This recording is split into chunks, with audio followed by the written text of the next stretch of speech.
कि आप जितना चाहो राहुल गांधी को पप्पू बनाने की, राहुल गांधी जी खुद आपको पप्पू बना दिया। राहुल गांधी खुद आपको पप्पू बना दिया।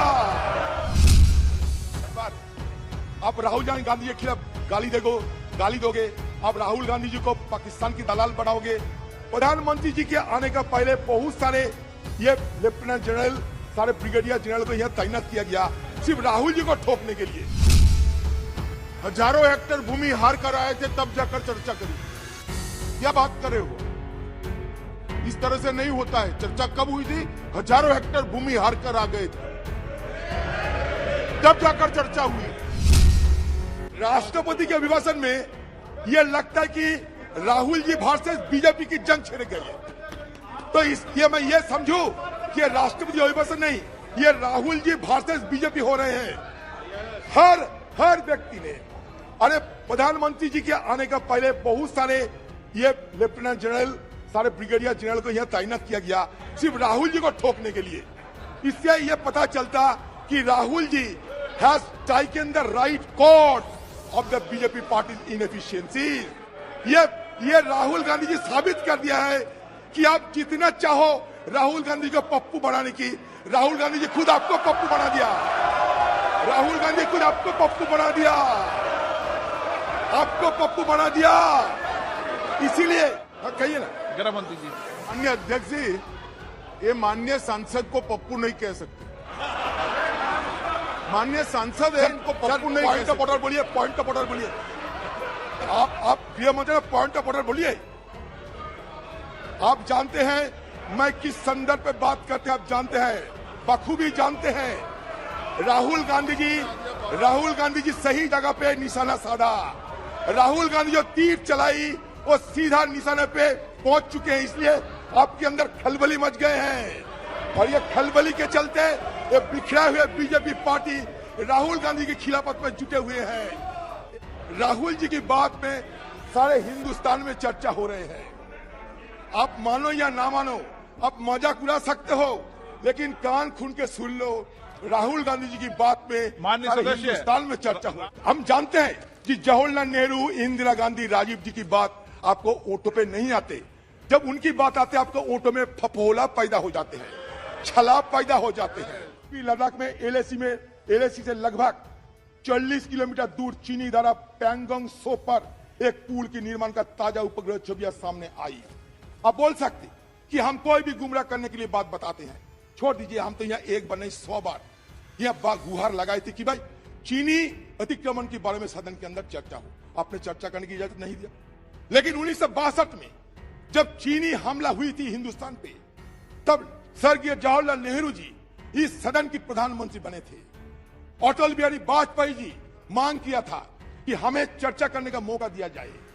तब अटल बिहारी वाजपेयी जी के मांग पे स्वर्गीय जवाहरलाल नेहरू पार्लियामेंट खुलवाकर 165 एमपी जिसमें शामिल हुई थी, वो डिस्कशन में ये सदन देखा है। इसका सारे नबूत सरकार के पास है। अधीर रंजन जी कह रहे हैं अभी क्यों ऐसा नहीं कर रहे हैं, क्योंकि उस वक्त खामियां थी, अभी कोई खामी ही नहीं है तो कैसे करें। हजारों हेक्टेयर भूमि हार कर आए थे, तब जाकर चर्चा करेंगे। क्या बात कर रहे हो? इस तरह से नहीं होता है। चर्चा कब हुई थी? हजारों हेक्टेयर भूमि हार कर आ गए थे, तब जाकर चर्चा हुई। क्या हुआ? 2000 स्क्वायर किलोमीटर अतिक्रमण हुई। आप नकार सकते, 2000 स्क्वायर किलोमीटर अतिक्रमण हुई। अगर एक काम कीजिए ना, सारे ऑल पार्टी डेलीगेशन को लेकर आप चलिए ना लद्दाख में, हम देखना चाहते हैं। आपको हिम्मत है ले जाने के लिए? बताइए आप खुद को कहां छुपाना चाहते हैं? आप चीन को डरते हैं? आप राहुल गांधी के खिलाफ गाली दोगे, आप राहुल गांधी जी को पाकिस्तान की दलाल बनाओगे, वो सेंसिटिव है, वो इनसेंसिटिव है। और हम जब असली मुद्दे उठाते हैं तो सेंसिटिव हो जाते हैं। ये दो तरीके की बात नहीं हो सकता। ये 2 तरीके की बात नहीं हो सकता। 2022 मैं बताता हूं, जुलाई में मीडिया द्वारा दिखाई गई नई उपग्रह छवियों से संकेत मिलता है कि डोकलाम में 9 किलोमीटर पूर्व में निर्मित एक चीनी गांव, जहां 2017 में भारतीय और चीनी सेना का आमना सामने हुआ था, अब लगभग हर घर के दरवाजे पर कारों के साथ पूरी तरह से बसा हुआ है। चीन द्वारा 110 वर्ग किलोमीटर क्षेत्र की इसी सलामी टुकड़े का जवाब मोदी सरकार के पास नहीं है।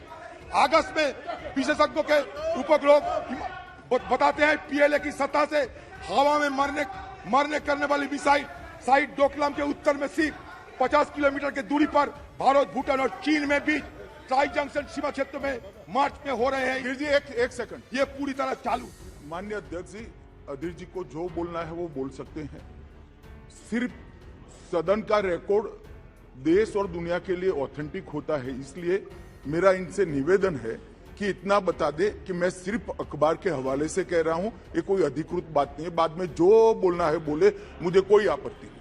अखबार पढ़कर इतनी बड़ी बात जो देश की सीमाओं के साथ जुड़ी है, इरिस्पॉन्सिबिलिटी के साथ इस सदन में नहीं रखनी। कह चुका है सर, आपने सर अमित शाह जी आपने शायद नहीं सुने होंगे।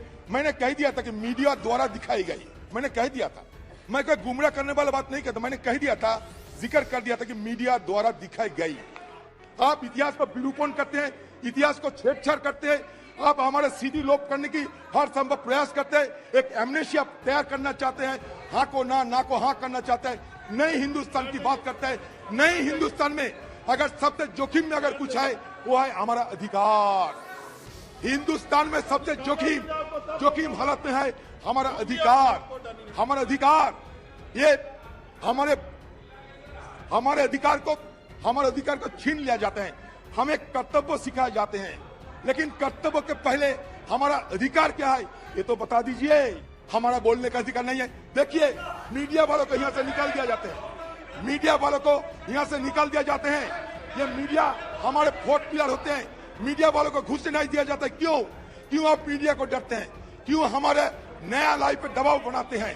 न्यायालय के खिलाफ कभी कानून मंत्री, कभी हमारे उपराष्ट्रपति जिस तरीके से बयान देते हैं, ये हमारे देश की जो बेसिक स्ट्रक्चर है, ये बेसिक स्ट्रक्चर को खतरा पहुंचाते हैं।